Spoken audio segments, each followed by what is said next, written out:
안녕하세요. 그동안 잘 지내셨나요? 자, 우리 옆 사람 보고 한번 인사하겠습니다. 주님의 이름으로 새해 복 많이 받으세요. 시작. 주님의 이름으로 새해 복 많이 받으세요. 감사합니다. 이렇게 또 새해 첫 예배를 주님께서 사랑하시는 우리 송강교회에 와서 예배를 드릴 수 있음에 너무나도 감사를 드립니다. 또 여러분들을 또 이렇게 만나게 돼서 너무나도 감사합니다. 우리 좋으신 김종희 목사님, 또 사모님, 이경숙 사모님 이렇게 뵐 때마다 너무나도 푸근하고 좋습니다. 꼭 제 그 삼촌 같으세요. 그래서 너무나도 감사하고 좋습니다. 자, 오늘 우리가 함께 읽은 이 말씀은요, 사사기의 말씀입니다. 하나님께서 모세와 여호수아와 같이 능력이 출중한 지도자를 세우실 수 있지만 이스라엘 백성들을 구원하시기 위해 그때그때 세운 사람들이 있습니다. 그분들을 사사라고 일컫습니다. 그래서 본문이 나오는 사사기의 시대를 사사시대라고 일컫습니다. 이 사사시대의 패턴이 하나 있는데요. 사사기의 패턴인데 먼저 이스라엘 백성들이 범죄를 하게 됩니다. 그러면 하나님이 죄악에 있는 이스라엘 백성들에서 하나님께서 징계를 내리세요. 그러면 이스라엘 백성들이 그 징계 때문에 하나님 앞에 회개의 기도를 드리게 됩니다. 그러면 하나님께서 사사인 구원자를 세우시사 이스라엘 백성들을 압제받는 손에서 블레셋이나 미디안이나 암몬이나 이런 백성들을 통해서 압제하고 있을 때 구원자인 사사를 선택을 하셔서 그들을 이스라엘 백성들을 구원하시게 됩니다. 그러면 그 징계가 풀리게 되죠. 구원을 받고 어느 정도 시간이 지나면 이스라엘 백성들이 망각을 하게 됩니다.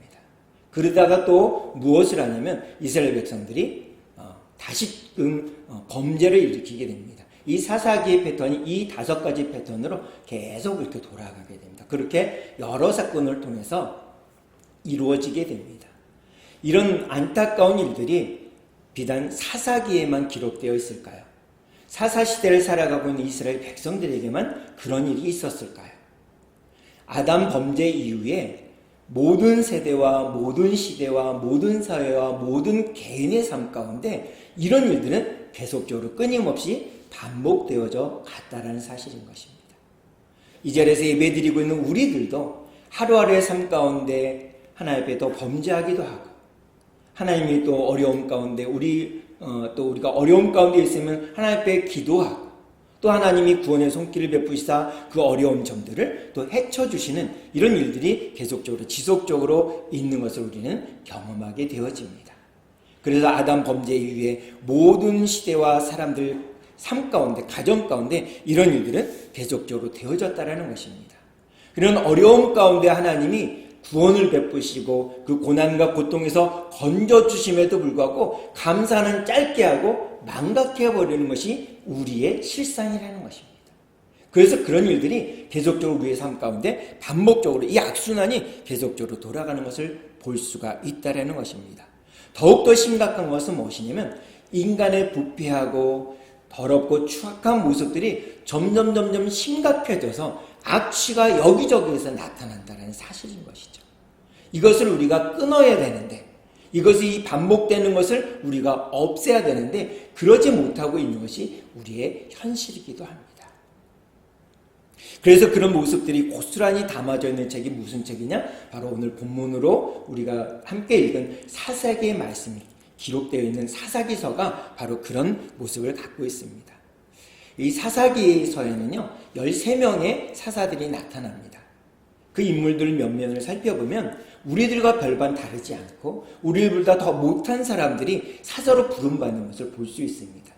초대 사사였던 온니엘을 비롯해서 왼손잡이, 모두가 천시였던 왼손잡이를 사용하는 에우시나, 그리고 기생의 아들로 태어나서 서자 출신이었던 입다나, 아주 그 졸부의 대표적인 사람이었던 기도, 마음이 너무 쫄려가지고 숨어가지고 탈곡하는 이런 모습들을 통해서 하나님을 부름받은 기도. 그 다음에 이제 하나님의 나실인으로 부름받은 삼손. 이런 사람들이 몇 면에 있습니다. 이외에도 다수가 또 있습니다. 그래서 총 사사기에 나오는 사사들은 13명이 기록되어 있습니다. 이런 많은 사람들이 있습니다. 특별히 오늘 본문에 나오는 삼손을 우리가 잠시 살펴볼 텐데요. 삼손은 등장부터 아주 독특한 등장을 하게 됩니다. 분량 면에서는요, 4장 96절에 해당하는 분량을 차지합니다. 물론 분량 면에서는요, 기도원도 만만치 않습니다. 3장 100절에 이르는 이 삼손보다 더 많은 분량을 차지하는 사람이 바로 기드온입니다. 근데 기드온과 달리 삼손은요, 그 출생을 여호와의 사자로부터 어머니가 듣게 됩니다. 그것도 2번이나 그 출생을 듣게 되죠. 그래서 사사기 13장 3절에서 5절까지 보면 그 내용이 출생의 기록이 되어 있는 것을 볼 수가 있습니다. 제가 잠시 봉독해 드리도록 하겠습니다. 여호와의 사자가 그 여인에게 나타나사 그에게 이르시되 보라 내가 본래 임신하지 못함으로 출산하지 못하였으나 이제 임신하여 아들을 낳으리니 그러므로 너는 삼가 포도주와 독주를 마시지 말며 어떤 부정한 것도 먹지 말지니라. 보라 내가 임신하여 아들을 낳으리니 그의 머리 위에 삭도를 대지 말라. 이 아이는 태에서 나옴으로부터 하나님께 바쳐진 나실인이 됨이라. 그가 블레셋 사람의 손에서 이스라엘을 구원하기 시작하리라 하시니. 아멘. 여호와의 사자가 삼손의 어머니에게 삼손의 출생을 2번이나 얘기를 해줍니다. 아주 독특하죠? 2번이나 얘기해 주면 반드시 그것이 하나님의 은혜 안에서 성취된다는 것을 말씀하고 있습니다. 여기 사사기 13장 5절에 보면 하나님께 바쳐진 나실인이라고 되어 있고요. 오늘 본문 말씀 17절에 보면 내가 모태에서부터 하나님의 나실인이 되었다라고 표현되어 있습니다. 그러면 나실인은 과연 어떤 사람일까요?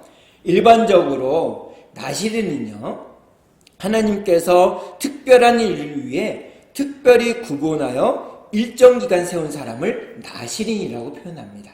근데 이 오늘 본문에 나오는 삼손은 어떻습니까? 태에서부터 태어날 때부터 나실인으로 부름을 받습니다. 아주 독특한 경우이죠.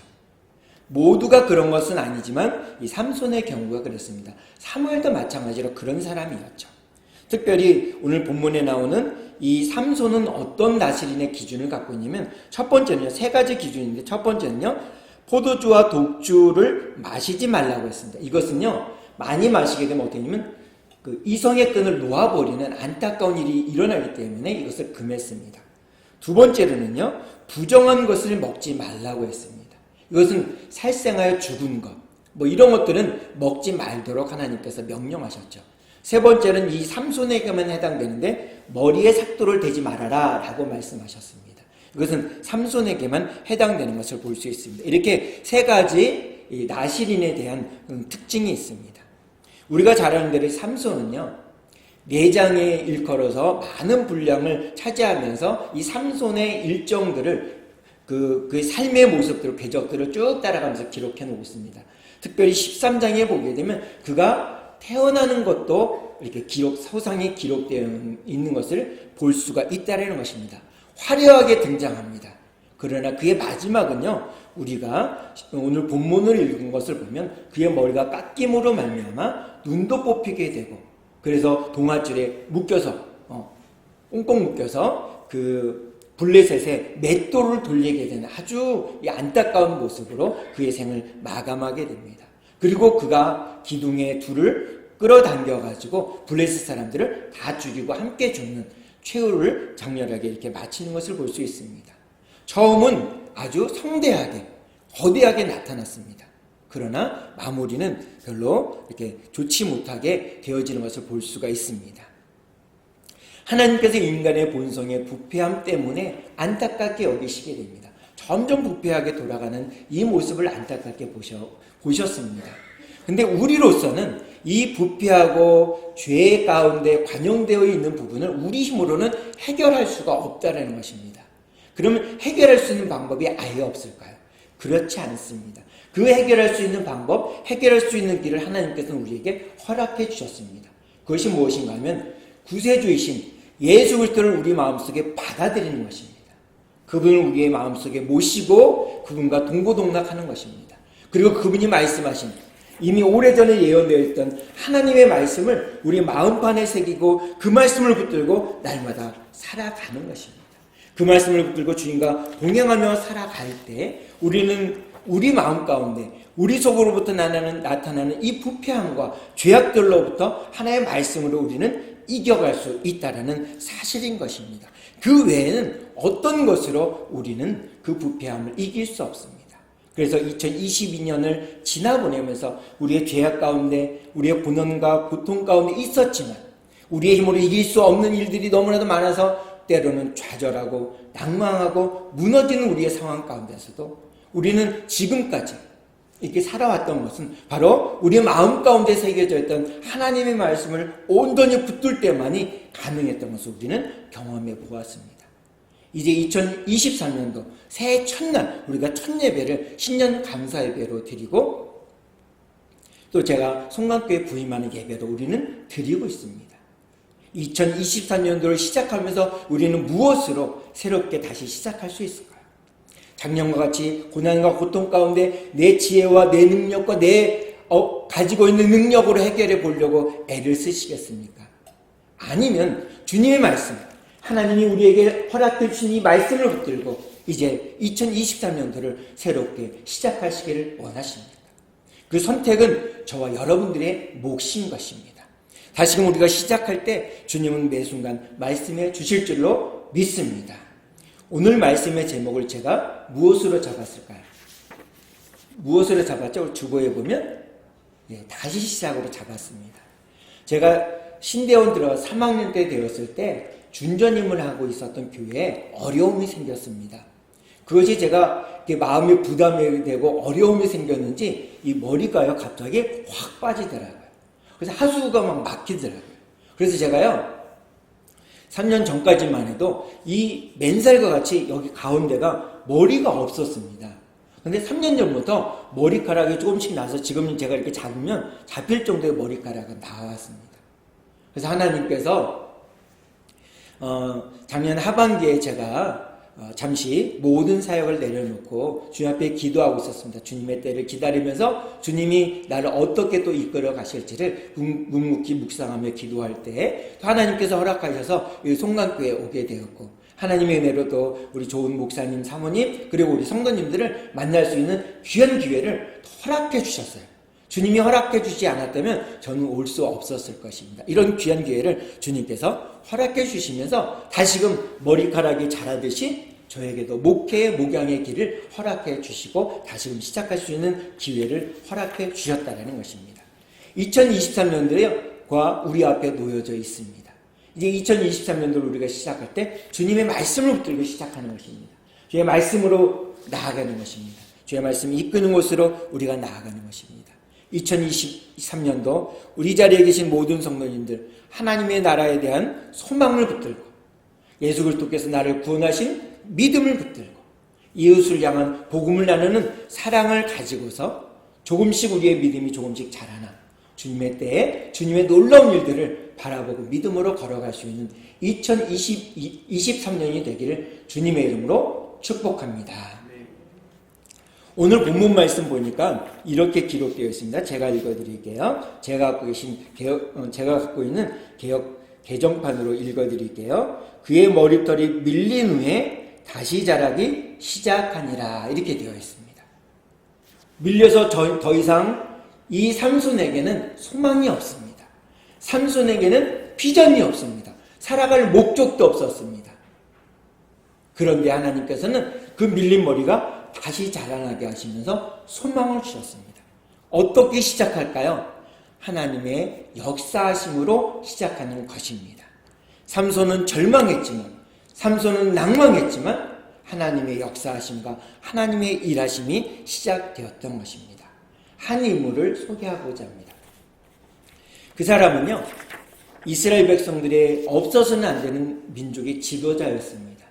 그 사람은요 하나님께서 선택하셔서 이스라엘 백성들을 출애굽하는 지도자로 사용했습니다. 그 사람은 바로 모세라는 인물입니다. 그는 태어날 때요 고난 가운데 있었습니다. 어려움 가운데 있었습니다. 태어났는데 갑자기 남자아이는 태어나면 바로가 다 악어밥이 되도록 나일강에 버려라 라는 명령을 내리게 됩니다. 근데 그 아이가 태어난 걸 보고 그 부모가 그 아이의 준수함을 보고서 3개월 동안 꽁꽁 숨겨서 아이를 키웁니다. 근데 모세가 얼마나 울음소리가 우렁찼는지 밖에까지 그 소리가 들리게 된 것입니다. 그래서 부모가 더 이상 숨기지 못하고 하나님께 이 모세를 맡겨드리며 갈대 상자를 만들어서 그 안에다 아이를 모세를 넣고 나일강에 띄우게 됩니다. 그는 태어나면서부터 고난과 고통과 당장 앞을 알 수 없는 어려움 가운데 놓이게 됩니다. 그런데 하나님이 구원의 손길을 베푸시는데 예비된 사람이 있었습니다. 그것이 누구냐면 바로 바로의 공주와 나일강으로 목욕하러 갔다가 그곳으로 갈대상자인 아기 모세가 들어있는 갈대상자가 바로 공주 앞으로 오자 바로 공주가 그 갈대상자를 열어서 아이를 자기 아들로 받아들이게 됩니다. 친어머니로부터 이 모세가 양육받게 됩니다. 그러다 일정 시간이 지나서 바로 궁으로 가서 왕자의 교육을 받습니다. 최고의 학문을 교육받고요. 최고의 기술의 싸움 기술이나 뭐 이런 기술들을 다 배웁니다. 사람들과 소통하는 기술도 배우고 어떻게 명령을 내려야 되는지 어떻게 마차를 무는지 뭐 이런 것까지 세세하게 다 배우게 됩니다. 약 40세가 되었을 때 모세가 자기들 이스라엘 백성들이 어떻게 사는지가 궁금해서 나가서 구경하기 시작했습니다. 근데 이 이스라엘 사람을 유대 사람을 애굽 사람이 몹시 괴롭히는 것입니다. 그래서 그동안 배우고 갈고 닦은 그 자기의 능력으로 한 번에 그 애굽 사람을 죽이게 됩니다. 모래에 묻죠. 그 다음날 또 나가보았더니 이스라엘 사람끼리 막 싸우는 겁니다. 그것을 이렇게 헤쳐놓으니까 그 중에 한 사람이 뭐라고 얘기하냐면 어제 애굽 사람을 죽인 것처럼 나도 죽이려느냐? 라고 그 이스라엘 사람이 말하는 것입니다. 그 말 듣고 모세는 미디안 땅으로 도망가게 됩니다. 그곳에서 약 40년 동안 자기의 양도 아닌 장인어른의 양을 키웁니다. 그러면서 더 이상 자기의 삶의 목적과 비전도 없이 힘없이 매일매일 자신감 없이 살아가게 됩니다. 그때 하나님은 하나님의 산인 호렙에서 떨기나무의 불꽃으로 임재하셔서 모세를 부르시게 됩니다. 그 불꽃이 타는 것을 보고 임재한 것을 보고 모세가 하나님의 산인 호렙산으로 가게 됩니다. 그곳에 가서 주님을 정면으로 만나게 됩니다. 하나님을 정면으로 만난 모세는 주님으로부터 부름을 받게 되고 이스라엘 백성들의 출애굽을 하는 귀한 지도자로 세움받게 되는 것을 볼 수 있습니다. 이 이야기는 출애굽기 3장과 4장에 기록되어 있습니다. 또 한 사람의 인물을 소개하고자 합니다. 이 사람은 바로 예수님의 수제자였던 베드로입니다. 예수님의 수제자로 3년 동안 예수님과 같이 먹고 자고 했습니다. 기적의 현장에도 있었습니다. 죽은 자를 살리는 그 현장에도 있었습니다. 나인성 과부의 아들을 살리는 그 현장에도 베드로는 있었습니다. 나머지 9명의 제자들이 함께 가지 않았던 겟세마네 동산에도 베드로는 함께 했습니다. 이만큼 예수님으로부터 사랑을 많이 받았는데 예수님이 마지막 만찬을 하시면서 제자들에게 이렇게 얘기하십니다. 이 자리에 있는 모든 사람들이 나를 버릴 것이다. 그리고 나는 십자가에 달려 죽을 것이다. 라고 얘기합니다. 이때 베드로는 호언장담합니다. 다른 사람은 다 예수님을 버릴지라도 나는 예수님을 버리지 않고 예수님이 죽는 그 자리에 함께 하겠습니다. 라고 베드로가 당당하게 외칩니다. 자기도 그럴 줄 알았습니다. 근데 예수님이 이렇게 얘기합니다. 오늘 닭이 2번 울기 전에 내가 나를 3번 부인할 것이다. 라고 얘기합니다. 그리고 시간이 지나 예수님이 사람들로 채찍을 받고 고난을 받는 그 현장에 같이 있던 베드로. 3번째 부인할 때 이렇게 합니다. 마가복음 14장 71절에 보니까 이렇게 되어 있습니다. 오늘 우리 주보에 보면 본문이 기록되어 있습니다. 우리 같이 한번 읽어볼까요? 시작. 그러나 베드로가 저주하며 맹세하되 나는 너희가 말하는 이 사람을 알지 못하노라 하니. 아멘. 그전에는 부인만 하다가 3번째는 어떻게 했습니까? 저주하며 맹세하되 이 사람을 알지 못하노라 부인하게 되는 베드로의 모습을 봅니다. 그때 예수님의 눈과 베드로의 눈이 딱 마주칩니다. 그때 2번째 닭 우는 소리를 듣게 됩니다. 그때 예수님의 말씀이 기억나서 밖에 나가서 심히 통곡했다. 마가복음에서는 기록하고 있습니다. 자신의 실체는 예수님이 죽는 그 자리에 갈 수 있는 줄 알았습니다. 예수님의 말씀이 아니라 자기는 당당히 예수님과 함께 십자가를 질 수 있는 줄 알았어요. 3년 동안 함께 먹고 함께 자고 기적의 현장에도 있었고 다른 세 제자가 9제자가 가지 않는 세 제자만 특별히 갈 수 있는 그 자리 겟세마네 동산에도 갔는데 자신의 실체는 예수님을 부인하고 예수님 십자가에 못 박는 자리에 그냥 내보내는 그런 안타까운 실체를 자기가 발견했던 것이죠. 이것이 자기의 실체라는 것을 알았습니다. 낭망하고 좌절하고 자존감도 낮아지고 자신감도 없어진 그에게 요한복음 15장에 보니까 부활하신 예수님은 찾아오셨습니다. 3번이나 이렇게 물으십니다. 내가 나를 사랑하느냐? 내가 나를 사랑하느냐? 내가 나를 사랑하느냐라고 3번 예수님이 부르시는 앞에 묵묵부담으로 고백할 수 없었던 베드로의 모습을 보게 됩니다. 그리고 예수님께서는요, 하늘나라 승천하시면서 이렇게 말씀하십니다. 사도행전 1장 4, 5절의 말씀인데 제가 읽어드릴게요. 사도와 함께 모이사 그들에게 분부하여 이르시되 예루살렘을 떠나지 말고 내게서 들은 바 아버지께서 약속하신 것을 기다리라. 요한은 물로 세를 베풀었으나 너희는 몇 날이 못되어 성령으로 세를 받으리라 하셨느니라. 아멘. 베드로는 자신의 실체를 보고 자신의 힘과 자신의 능력으로는 예수님이 명령하신 위대한 일을 할 수 없다라고 깨닫게 되어집니다. 그래서 예수님이 말씀하신 대로 예루살렘을 떠나지 말아라. 아버지께서 약속하신 것을 기다려라. 3번째는 너희는 몇 날이 못되어 성령으로 세례를 받을 것이다 라는 말씀을 받게 됩니다. 그 말씀을 가지고 베드로는 어디로 갔느냐? 마가의 다락방에 500여 명의 성도들과 함께 그 자리에 파수하게 됩니다. 500여 명의 성도들과 함께 하루 지났습니다. 이틀 지났습니다. 1명, 2명, 아무 일도 일어나지 않네? 예수님이 약속하셨는데 아무 일도 일어나지 않네? 성령님도 오지도 않고 이게 아무 변화가 없네? 라고 생각하여 한 사람, 두 사람 떠나지만 베드로는 요지부동입니다. 자기로서는 더 이상 할 수 없기 때문에 나의 실체로는 하나님의 말씀을, 주님의 말씀을 붙들고 살 자신이 없기에 그는 그 자리를 파수합니다. 하루, 이틀, 3일, 4일 1명, 2명, 50명, 100명 떠나도 그는 요동하지 않습니다. 다른 사람은 베드로 뭐 좀 해봐요 라고 외쳐도 우리는 할 수 없습니다. 나는 할 수 없습니다 라는 말로 대신하고 기도의 제를 파수합니다. 그러니 1명, 2명 떠나고 급기야는 많은 사람들 떠나고 사도행전에 보니 120명의 성도가 있을 때 하늘이 열리고 그 있는 땅이 그들이 머무른 마가의 다락방이 흔들리며 성령이 성도들의 머리 위에 임했다라는 말씀을 우리는 볼 수가 있습니다. 그리하여 성령님이 임재한 이 베드로는요, 한 번 외치니 3,000명이 회개하고 돌아옵니다. 한 번 외치니 5,000명이 회개하고 돌아옵니다. 어찌할까 가심치며 돌아오는 능력의 사람이 되었던 것입니다. 자기 자신으로는 소망도 없습니다. 자기 자신으로는 절망하고 낭망할 수밖에 없는 연약한 존재라는 것을 깨달은 베드로 어떻게 했습니까? 주님께서 말씀하신 대로 그 자리를 파수했습니다. 기도의 자리를 파수했습니다. 주님 머물라고 하는 그 땅 예루살렘을 떠나지 않고 성령님을 기다리며 간곡히 기도했습니다.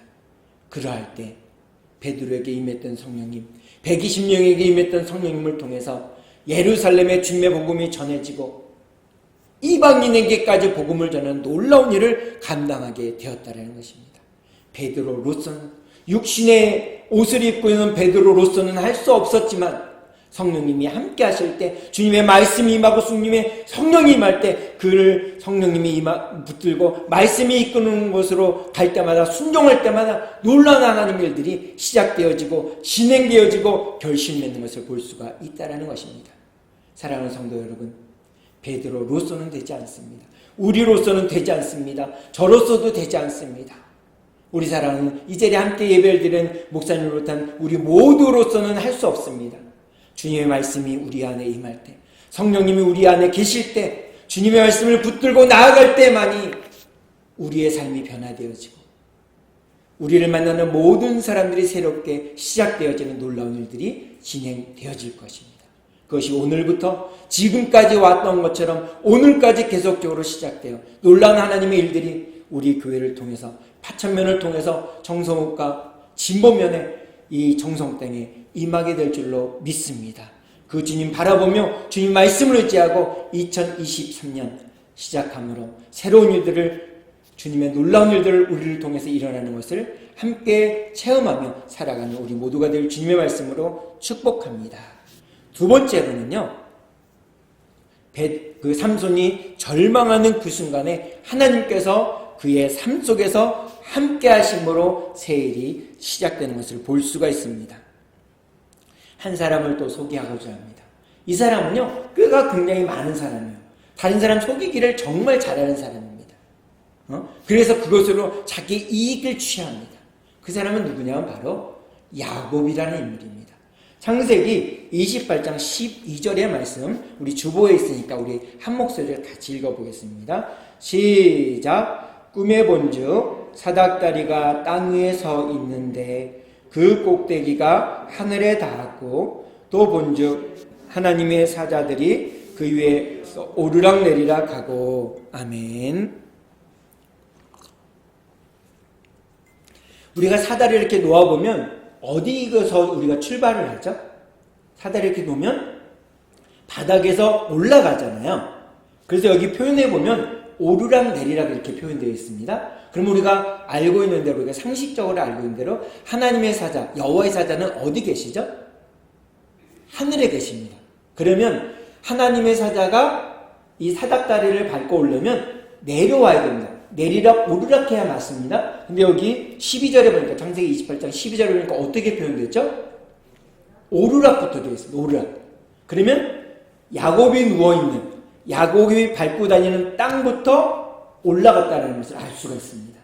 이것은 무엇을 의미하냐면 이 야곱이 알지 못하는 그 순간에도 여호와의 사자가 야곱과 함께 했음을 알 수 있다는 것입니다. 그래서 여기 주보에는 안 기록되는데 창세기 28장 16절에 보면 뭐라고 하냐면 꿈에서 깬 야곱이 이렇게 표현합니다. 제가 읽어드릴게요. 야곱이 잠이 깨어 이르되 여호와께서 과연 여기 계시거늘 내가 알지 못하였도다. 야곱이요, 깨닫지 못하는 그 순간에도 하나님께서 함께 하셨다는 걸 볼 수가 있다는 것입니다. 우리가 느끼지 못하는 그 순간에도 하나님은 우리와 함께 하셨다. 지난주에 우리가 성탄절을 보냈잖아요. 성탄 감사 예배를 드렸잖아요. 거기에 이제 목사님이 지난주 주보를 보니까 임마누엘에 대해서 기록해 놓으셨잖아요. 그래서 하나님이 우리와, 임마누엘이 뭐라고요? 하나님이 우리와 함께 하신다. 이게 임마누엘이잖아요. 그래서 임마누엘 대신 하나님께서 우리에게 오셔서 우리와 지금 예배드린 이 자리에도 함께 하시는 줄로 믿습니다. 근데 야곱은요, 이걸 깨닫지 못한 거예요. 자기 깨로 여태까지 살았던 것입니다. 자기 힘으로 살아야만 된다고 생각했어요. 근데 하나님은 그렇지 않으셨죠. 하나님이 야곱과 함께 하셨다는 것입니다. 자기가 알든 모르든 간에 상관없이, 야곱이 인식하든 인식하지 못하든 상관없이 하나님은 야곱과 함께 하셨습니다. 우리들도 마찬가지입니다. 하나님이 나와 함께 하시는 것을 우리가 느끼든 느끼지 않든 상관없이 하나님은 우리와 함께 하시는 줄로 믿습니다. 그분이 임마누엘의 하나님임을 믿습니다. 이제부터 우리의 마음속에 하나님의 말씀을 새기는 것은 뭐냐? 임마누엘의 주님을 우리 마음속에 새기면서 늘 주님과 함께 살아가는 것입니다. 밥을 먹을 때도 하나님과 함께 먹는 거고요. 그 다음에 화장실 갈 때도 하나님과 함께 가는 것입니다. 그래서 올 한해 그 하나님과 함께하는 삶을 우리는 살아가게 될 것입니다. 이 야곱의 이야기가 누구의 이야기일까요? 하나님이 나와 함께하는데도 불구하고 알지 못하고 있는 이제서 깨달은 야곱의 모습이 누구의 모습일까요? 바로 이 자리에 우리 예배드리는 저와 여러분들의, 우리 모두의 모습인 줄로 믿습니다. 이제는 나와 함께 하신 하나님, 나와 동행해 주시는 그 하나님을 꼭 붙들고 살아가는 우리 모두가 되길 주님의 말씀으로 축복합니다. 마지막 세 번째로는요, 삼손이 더 이상 이 땅에 삶의 소망이 없을 그 순간에, 머리가 밀렸기 때문에 더 이상 소망이 없을 그 순간에 하나님은 그의 머리를 자라게 하셔서 새 일을 시작하게 하셨음을 우리는 본문 22절을 통해서 볼 수 있다는 것입니다. 제가 정말 좋아하는 말씀인데요.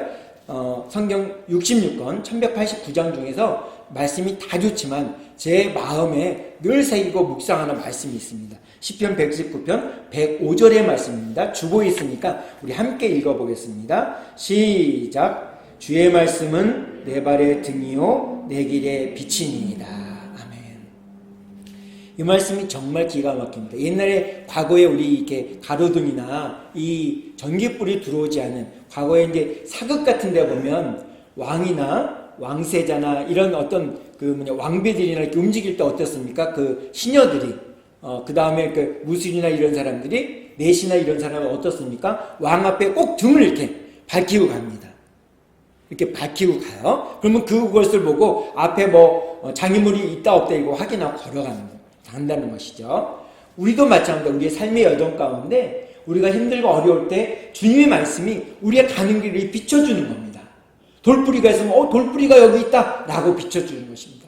그래서 이 주의 말씀 이렇게 어떻게 보면 기록되냐면 주의 말씀은 내 발에 밝게 비춰주는 등 그리고 내 길에 빛이라는 것입니다. 그래서 그 말씀을 붙들고요 우리 주님과 동행해야 된다는 거예요. 안 그러면 앞에 돌뿌리가 있는데 뭔지 모르고 그냥 지나가다 넘어질 수도 있다는 것이죠. 참 놀라운 하나님의 말씀인 것을 보고 저는 평생의 말씀으로 품고 살아가고 있습니다. 그래서 지금까지 사역을 행하신 하나님께서 이제 2023년도에 송강교회 담임으로 허락해 주셔서 새 일을 시작해 주셨다는 것입니다. 그 주님의 뜻을 붙들고 주님의 말씀을 붙들고 한 발걸음 내디디려고 합니다.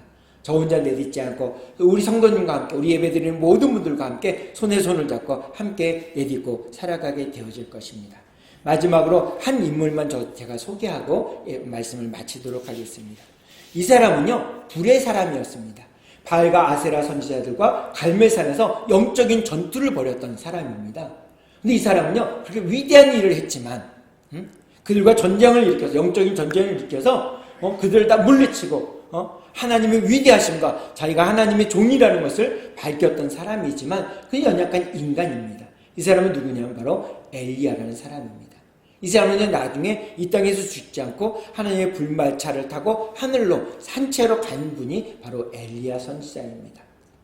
그가 갈멜산에서 그 바알과 아세라 선지자 850명을 다 물리치고 영적으로 승리한 다음에 그 다음날이 되었습니다.